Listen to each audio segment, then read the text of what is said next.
Então, conta-me quem é a pessoa que tu vais trazer que vale... Ai, tu não tens microfone, caramba, não dá, a ideia foi boa, mas estes microfones é que funcionam. Okay. Quem é a pessoa que tu vais trazer que vale a pena conhecer?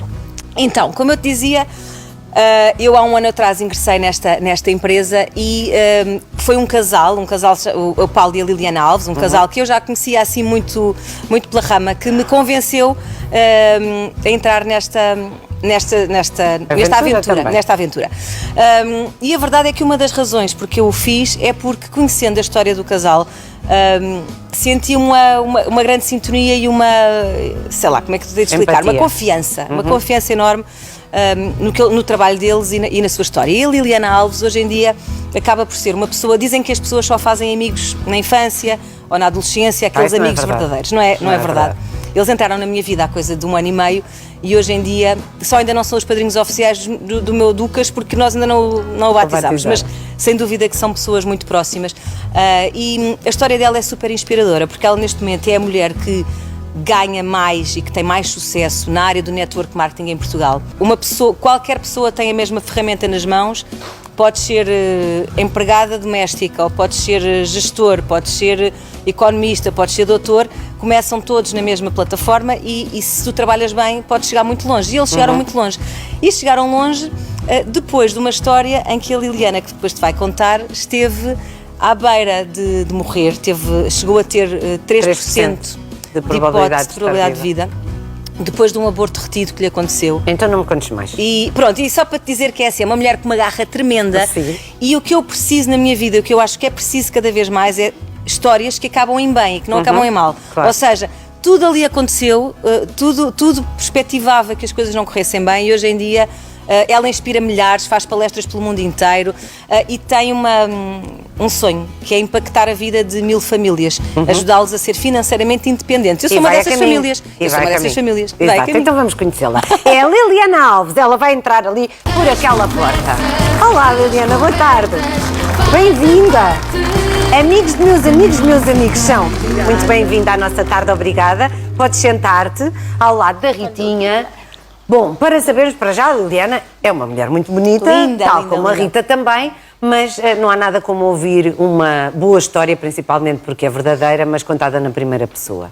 Por isso era uma vez uma Liliana que queria muito ser mãe, hoje em dia sim, mãe de 2 filhos maravilhosos, mas a primeira gravidez correu muito mal. É sim, a verdade é que nem sempre a vida nos corre bem, não é? Exatamente. E o sonho de eu ser mãe, felizmente realizou-se logo assim que eu me casei, mas infelizmente tive um aborto retido. E o que é um aborto retido? Para as pessoas o feto morre dentro de nós e o corpo não expulsa. Exatamente. E durante esse processo acabei por contrair uma bactéria hospitalar que me provocou uma septicémia. Fiquei com 3% de sobrevivência, entrei em coma. Mas quer dizer, na realidade nós estamos a falar de uma coisa que acontece a muitíssimas mulheres, muitas vezes abortos espontâneos, portanto, o feto, ainda nem sequer é um bebê, acaba por não sobreviver, mas depois é expulso naturalmente pelo corpo ou não. Um retido é mais grave porque não sai, mas quer dizer, quem pensa nisso e chega a falar de uma mulher que entra em coma durante 1 mês é muito raro e muito grave. Eu nem tive tempo a fazer luto, não é ter perdido o filho. Nem sequer pensei nisso, porque acabei por entrar logo em coma. Mas também a verdade é que nada na vida acontece por acaso, não é? E tu tens um propósito. E hoje sou muito grata daquilo que me aconteceu. Sim, isso não tenho dúvidas nenhumas. Mas esta história tem um princípio e um meio e este está muito longe de vir aí o fim, sim, atenção. Sim. E ainda por cima já falas com uma naturalidade, ela já sobre fala estas coisas, sobre esta não é? questão, porque foi algo que efetivamente na altura te abalou muito, não é? Sim, na altura ficava aqui o assunto na garganta e não saía. Sim, mas enquanto estavas em coma no hospital, portanto durante 1 mês, sei que tiveste um grande herói que foi o teu marido, não é? É o homem da minha vida, esperou por mim, não desistiu de mim à porta do hospital, dormiu dentro de uma carrinha e dizia-me todos os dias, porque eu ouvia-o, não sei como, mas eu ouvia-o, eu estou lá fora à tua espera, eu estou lá fora à tua espera, e aquilo dava-me esperança, não é? E durante aquele período, aqueles 30 dias, eu sei que me agarrei à vida, porque a gente tem que se agarrar à vida, não é? Eu agarrei-me à vida e pronto, e felizmente acordei, inválida, numa cadeira de rodas, sem falar, sem andar, sem nada. Mas contra todas as expectativas, até esse mesmo acordar. Sim. Porque chegou a uma altura que inclusivamente perguntaram ao teu marido se ele dava autorização para se retirar o teu útero. E ele assinou. Só Mas isso, disse, mantenham-na viva, mas ela vai sair daqui com o pé dela, tal como entrou. tal como entrou. Mas não foi preciso retirar. Graças a Deus não foi preciso retirar. Tive uma equipa extraordinária no hospital que cuidou de mim e que não me tiraram o útero. É verdade que acabei por passar por alguns processos complicados de raspagem e tudo, mas mantiveram o meu útero intacto. Hoje tenho 2 filhos maravilhosos. Sim, exatamente. Quando se percebe que há uma dada altura em que os médicos dizem como é que se chama o teu marido? Paulo. As pessoas têm o nome, ao Paulo. Um grande beijinho para o Paulo, que os grandes homens e as grandes mulheres merecem sempre o nosso reconhecimento e o nosso aplauso. Mas quando lhe dizem a sua mulher tem 3% de possibilidades de sobrevivência e tu tinhas entrado há meia dúzia de dias com a possibilidade de aumentarem a família, quer dizer, tudo isto para o coração, para a cabeça e para a filosofia de vida de alguém, é trágico, não é? Em vez de passarem a ser 3, ele poderia ter ficado sozinho. Verdade. O que é que isso representou para ele e também na tua esperança de te manteres vivo? É assim, para ele tenho que lhe perguntar a ele, não é? Porque é aquilo que eu sei aquilo que eu senti. Ele sei que se agarrou à fé e à esperança, que são sempre os últimos a morrer, e não, se ela entrou aqui com o pé dela, ela vai ter que sair aqui com o pé dela. É verdade que às vezes são momentos incompreendidos, não é? Porque a gente não consegue compreender o sobrenatural da pessoa naquele estado. Mas ele acreditou, ele lutou e perseverou e confiou, não é? Eu acho que o confiar que não, a Liliana vai sair daqui viva, ela tem que sair daqui viva. Para mim foi ver o amor dele, eu acredito que o amor cura. Certo. Eu ver o amor dele a tratar de mim, a ir aos cuidados intensivos, todos os dias, a dizer eu estou lá fora à tua espera, também me fazia sentir que é assim, Liliana, respira melhor, não é? E isso fez com que eu não desistisse também, porque Mas eu sabia que estás ele não numa estava a cadeira desistir de mim. rodas e quando é que tu voltas a ser a Liliana? Ainda demorou aí um processo que tive que aprender a ser paciente, que a gente não somos, não é? A gente queremos tudo para agora. Disseram-te que tu provavelmente não podias mais não ia voltar a andar. e falar. Eu acho que isso ainda é mais incrível. Quando eu te falei das palestras que ela faz, ela fala para pavilhões atlânticos. Como é que é possível dizerem que esta mulher que inspira, se calhar não podia falar? Mas teve que reaprender a fazê-lo, não é? Tudo. Mas o Paulo foi incansável. Eu fiquei estrábica, eu fiquei na cadeira de rodas, eu não conseguia mexer sozinha, não conseguia comer sozinha, e ele tratou de mim sempre com um pau de uma vassoura para eu ir direto aos olhos, com balões para eu ter reflexos. Levava-me para o trabalho. Na altura a gente vivíamos em Massamá, que era um sítio que eu adorava viver, mas num prédio que não tinha elevador. Certo. Então, Pois, se para eu alguém que estava a saía, reaprender a andar. era complicado, era muito difícil eu voltar a ir para casa. Mas ele levava-me para todo o lado e nunca teve vergonha do meu estado. Tão bom. Quanto tempo depois é que decidiram voltar a ser pais ou a tentar voltar a ser pais? É assim, lá está, a fé e a esperança é a última a morrer. Mesmo quando os médicos diziam que a Liliana provavelmente não vai voltar a ser mãe, eu não cantava, eu gritava músicas. Meu Deus, dá-me filhos, senão eu morro. Parece às vezes um bocado louco, mas quando ao fim de algum tempo eu voltei a andar, depois os médicos começaram a avaliar porque é que eu tinha tido a septicémia. E há uma determinada altura que eu já andava, já falava, e a médica disse-me, Liliana, vamos tentar engravidar. Era aquilo que eu precisava de ouvir. Exatamente. Porque a partir do momento que ela me diz isso, aquela luzinha da esperança, não é? Volta a acender. E felizmente engravidei logo no primeiro tiro e pronto, e tenho o Ruben cá connosco já há 12 anos. E depois? O Gabriel, que está cá há 10 anos. Ah, que maravilha. Estas palavras são tuas e têm a ver com esperança também, não é? Que Deus te deu uma segunda oportunidade e de certeza absoluta que não era para manteres a vida de contabilista que tinhas e que não te dava tempo nenhum. Como é que as coisas começaram a mudar e depois abarcaste a Rita também apareceu agora, nesta 12 mudança? anos ou 13 depois. Certo, mas a Rita e tantas outras pessoas que vais ajudando, mas como é que a vida te começou a mudar? Eu acredito que Deus é uma segunda oportunidade para viver. E se é para viver, vamos viver como deve ser.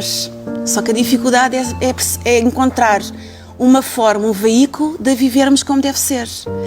E eu acredito que nasci de novo, tive que aprender a fazer tudo novamente e tive que aprender também a recuperar o curso que tirei de Contabilidade e Administração. Certo. E a verdade é que eu caí num buraco que eu não via fundo, que era, eu olhava para a direita, olhava para a esquerda, para os meus colegas com anos de experiência, e eu não queria aquilo para mim. Eu não queria passar o resto da minha vida fechada num gabinete, num escritório. Eu queria viver uma vida com mais sentido. Só que como? A questão era o como. E felizmente houve um amigo do meu marido que o convidou a conhecer uma indústria que estava a chegar a Portugal. E o meu marido achou, o Paulo, não é? O Paulo achou que, eu é empresário, isso não é bem para mim, mas a minha mulher quer ficar em casa. E disse-me, Liliana, vai lá. Pronto, a verdade é que eu conheci uma forma de trabalhar completamente diferente. Muito antes do teletrabalho obrigatório, já tu fazias isso, não é? Exatamente, muito antes. E eu percebi que existia uma oportunidade de eu continuar a fazer fisioterapia, porque eu precisava fazer muita fisioterapia. Claro. E ganhar dinheiro. E houve algo que eu aprendi no hospital que foi, a partir do momento que eu entrei no hospital, a minha torneira fechou. Eu deixei de ganhar dinheiro. E as pessoas podem pensar assim, o dinheiro não é tudo na vida. Não é, mas acalma-nos os nervos. Concordam? Se acalma. E então eu percebi que tenho que conseguir ganhar dinheiro, mas não estar dependente para estar presente, para ganhar para as minhas necessidades. E começaste a poder trabalhar a partir de casa. Exatamente. E, no fundo, para as pessoas que nunca ouviram falar de networking e de e-commerce e mais não sei o quê, que hoje em dia é como também as coisas podem e devem funcionar, então com a pandemia toda a gente percebeu ainda, claro, que é muito mais fácil fazer a partir de casa. Como é que é efetivamente o teu trabalho? O que é que tu fazes? O meu trabalho resume-se a eu falar com o maior número de pessoas possíveis, que existe um veículo diferente de trabalho, do tradicional, que nós estamos habituados, não é? Seja economista, seja advogado, seja a área que for, empregado, seja o que for, em que nós podemos trabalhar exatamente da mesma perspectiva, que é um objetivo de termos o nosso próprio lucro, mas também ajudarmos uma rede a conseguir o seu lucro, através de um franchising pessoal. Muito bem. E, aliás, a Liliana fala sempre a partir de casa, mas eu gosto de acrescentar que, por exemplo, o nómada digital, que é exatamente o oposto, que é alguém que não gosta de estar em casa e que gosta de estar a viajar, também tem todos os benefícios em trabalhar numa indústria destas, não é? Ou seja, o que interessa é que tu não tens um lugar fixo, não tens um patrão, os objetivos és tu que os crias, os horários também és tu que os defines. Sim, tu que os defines. E a Liliana falava, ela diz que é só isto que faz, que não é. Mas eu acho que ela principalmente inspira pessoas. Certo. Inspira confiança, inspira com a sua história e acho que isso também é muito bonito e também por isso é que ela tem este sucesso que tem. Não é só porque é uma ótima profissional, isto foi o que foste ganhando ao longo do tempo, mas a inspiração que tu, ou a história que tu passas e a energia que tu passas e a credibilidade que tu passas é essencial também. Tão bonito. Nós temos duas hipóteses. Quando nos acontece alguma coisa onde nos tornamos vítimas sofredoras ou heróis aprendizes. Concordo. E nós, portugueses, temos que ser heróis aprendizes e aprender com aquilo que nos magoa, que nos faz sofrer, que todos nós passamos pelo mesmo, não é? Diferentes formas, mas tem que haver uma altura que nós temos, eu acredito, nós temos que abrir as asas e voar. Voar para onde? É para onde nos dá paz, é para onde nos dá reconhecimento, viver uma vida com propósito, fazer sentido naquilo que a gente faz. E aquilo que mais me dá alegria é eu perceber que, é verdade, sofri, doeu muito, mas nós não podemos ficar lá. Porque se ficamos lá, nós afundamos e tornamos-nos vítimas sofredoras. É vítima. E eu quero, com a minha palavra, falar para o maior número de pessoas possíveis que nós não temos que ficar lá, não é? Nós temos que sair do buraco. Percebes agora que e tu conhecendo um pouco da minha história, que estas palavras exatas que a Liliana acabou de dizer encaixam na perfeição em mim, se calhar por histórias diferentes, se calhar não será uma história tão habitual, mas assentou, é assim, o passado está lá atrás, faz parte de nós, faz parte da nossa história, da nossa aprendizagem, mas há um momento em que Epá, vitimizações mais não, vamos arregaçar as mangas, sejam aos 40, aos 50 Mas tu nunca foste muito ou aos vítima, 30. nunca te vitimizaste muito, Rita. És de uma das pessoas que eu conheço que mais arregaça as mangas e muda para onde for preciso, sem medo, para trabalhar, para seres feliz e para teres os teus filhos Mas, felizes. Tânia, mas não... nós vivemos num país em que, e agora, sem politiquices à parte, mas falando muito da nossa sociedade, em que tu sabes que na área artística e na área cultural as pessoas são muito, muito pouco reconhecidas, Claro. nomeadamente a nível financeiro. E, portanto, nesta indústria, da forma como justa e meritocrática que nós trabalhamos, ou seja, cada um pelo seu mérito consegue chegar mais à frente, os resultados são completamente diferentes do que quando eu andei anos como é que se diz? A batalhar e A não chegar a suprir as necessidades da minha família como eu queria. Não é suprir as necessidades, é se calhar até mais do que isso, é ter uma vida confortável como eu acho que eu mereço e todos nós merecemos, não é? Obviamente que tens de trabalhar, não há magia. Mas hoje em dia estás a conseguir Não há isso. magia, mas hoje em dia estou a conseguir isto graças muito à Liliana, ao Paulo e a uma equipa fabulosa que nós temos e a todas as aprendizagens, que é ótimo aprender sempre. Muito obrigada às duas por terem vindo. Liliana, muitas felicidades e tenho a certeza que vão ultrapassar as 1000 famílias que vais conseguir mudar a vida. Bora lá. Exato. E tu, querida Rita, esta casa é sempre tua. Obrigada, E meu a casa do meu coração também. Obrigada. Um grande beijinho. Obrigada, muito obrigada.